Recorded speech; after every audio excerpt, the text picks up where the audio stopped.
John opened the door and saw his friend Eric standing on the threshold and crying. "Eric? What happened, dude? Come in, it's raining outside," John said. They walked into John's living room and sat down. John's wife, Kelly, entered. "Eric, what's wrong with you?" Kelly asked. Honey, could you give us some time, maybe go to the mall or something?" asked John. "Of course," Kelly said. Kelly walked away and John sat there looking at Eric, waiting for him to say something. "Eric, something is clearly bothering you. If you tell me what it is, maybe I can help," John said. "Yes, help. That's why I came here. I need your help," Eric said. "Okay. What kind of help do you need?" "The return of my manhood." "What? What do you mean?" "For the last 3 years, I haven't been a man, at least not like I used to be," Eric said. "What are you talking about?" "I've been a cuckold for the last 3 years," Eric blurted out. "Cuckold? I know that word. What is it?" "Oh, I remember. It's a man whose wife has sex with other guys." "Are you saying that Lisa has been having sex with other guys for 3 years?" asked John. "Not with other guys, just another guy," Eric said. "And with whom?" asked John. "With Mark." "With Mark?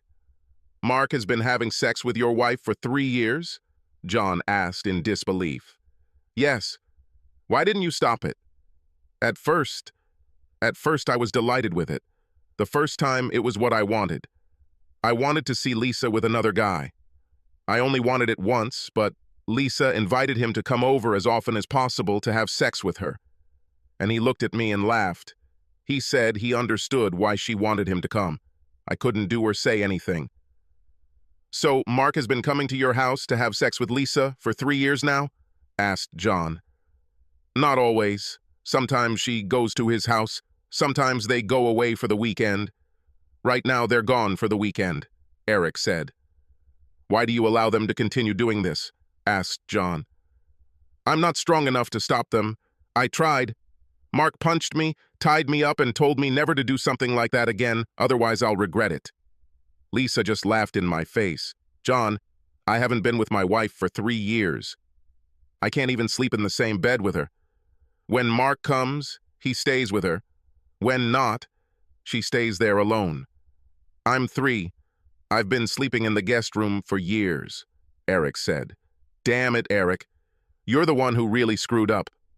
You go to work, bring home a paycheck, pay your mortgage and other expenses, and you have to watch Mark have sex with Lisa?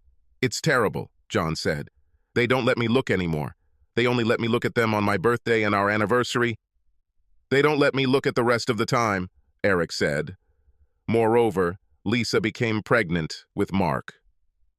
"So, you said you need my help? What can I do?" asked John.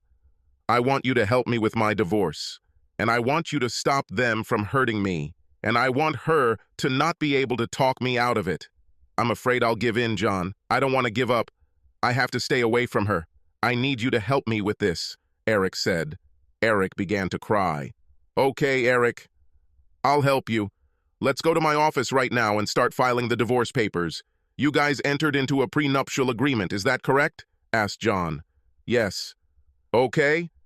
We'll use it to really put our foot down in the divorce."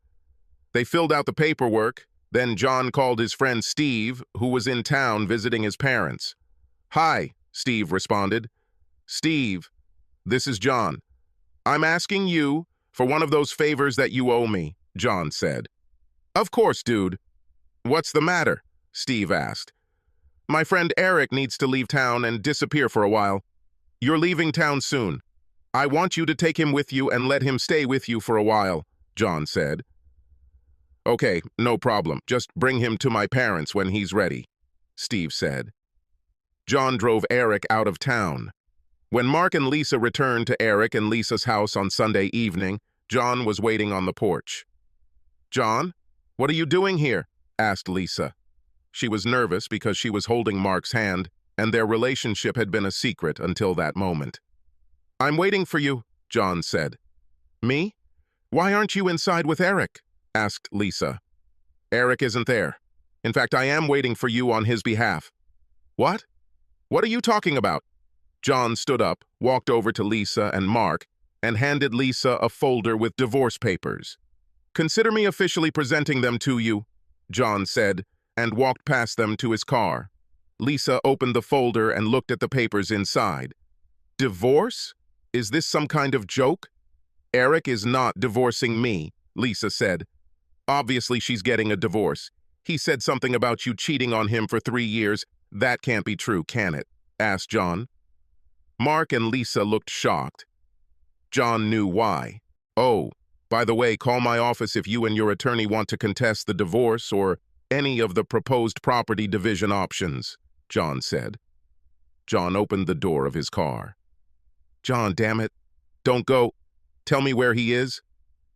I demand that you tell me where he is now, Lisa said. I don't have the slightest idea where he is now, Lisa. He said he needed to leave town. He did this because it was as if you or Mark would try to force him to stay married to you. Well, of course, we will contact you soon. Have a nice night, John said.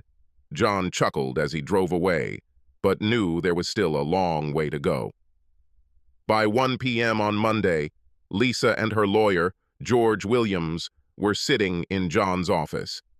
My client knows that in this state, infidelity is not a sufficient basis for annulment of a marriage, but he believes that 3 years of blatant infidelity and hostility towards him on the part of you and Mark created irreconcilable differences, so he decided to end the marriage before most of his money will be spent by you on gifts for Mark, like a new car, which my client is claiming, as I'm sure you noted in the proposed settlement terms, John said.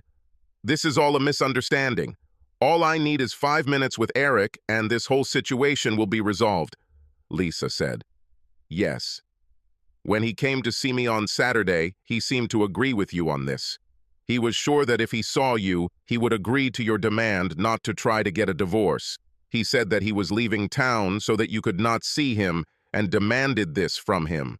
Apparently, Eric is standing up for himself for the first time in 3 years. I have to say, I don't blame you for not wanting a divorce, Lisa. I looked at your prenuptial agreement. There is not a single weak point in it, and you won't get much. You're going to lose the food stamps that Mark fed you, John said. Son of a bitch, you have no right to talk to me like that, said Lisa. Really? I am Eric's attorney. Let me tell you that you have a lot to lose in this divorce. I'm Eric's friend. I'm telling you how upset I am about what you did to him. I am your brother. I am telling you how disappointed I am in you personally. Oh, and by now Mark should have been served with some paperwork regarding the family split. We are demanding serious financial compensation for his involvement in all this, John said. You're a son of a bitch, Lisa said, and hit John with all her might.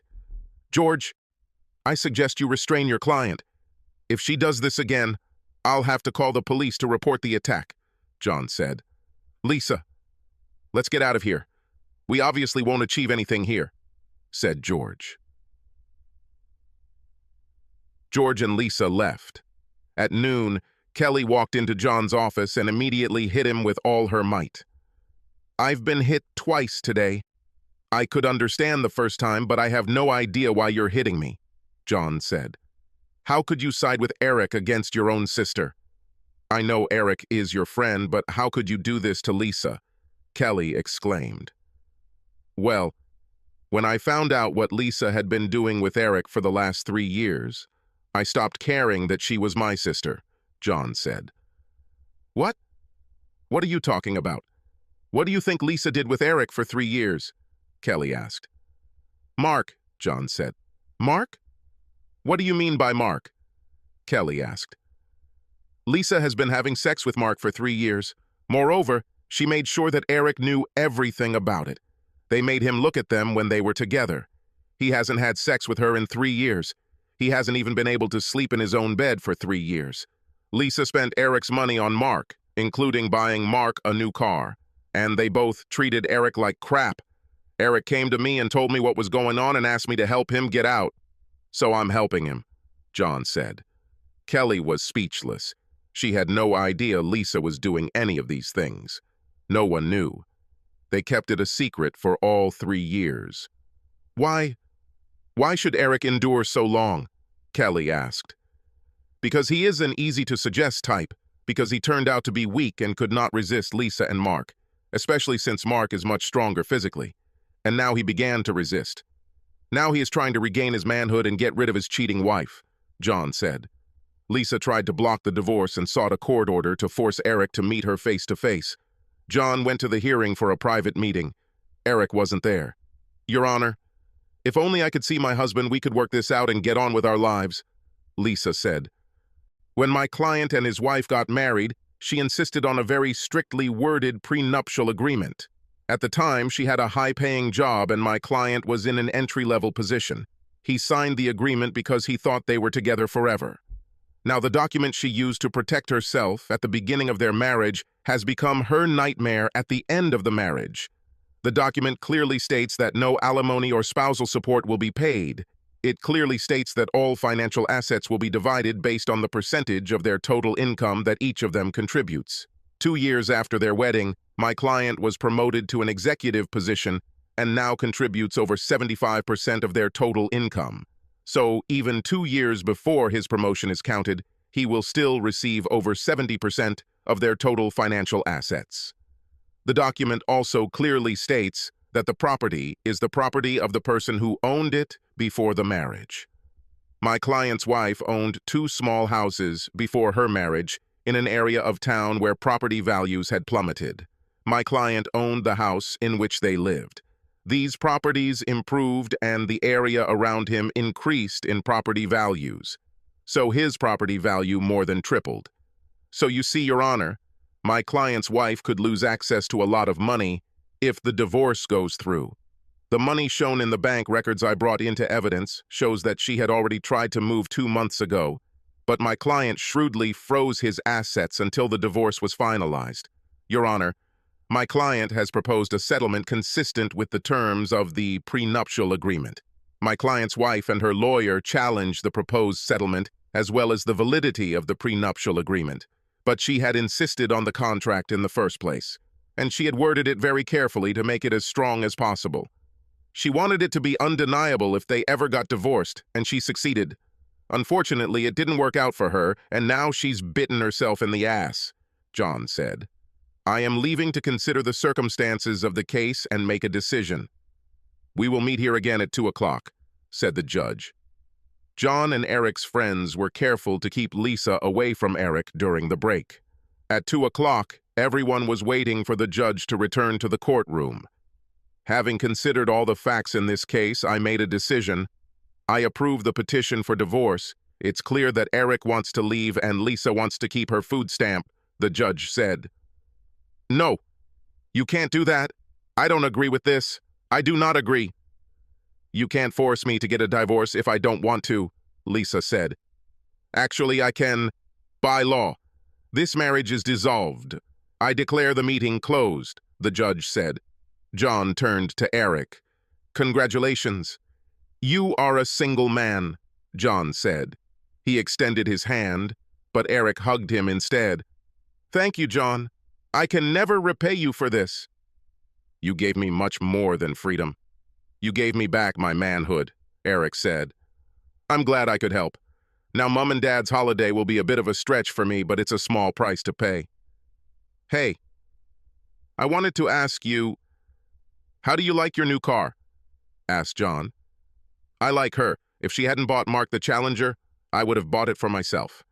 It was so great fun when we came with a court order to take him away from Mark, Eric said. John smiled. Let's get out of here, John said. John and Eric left the courtroom. When they did this, they saw Lisa sitting there crying, and they both smiled. Subscribe to our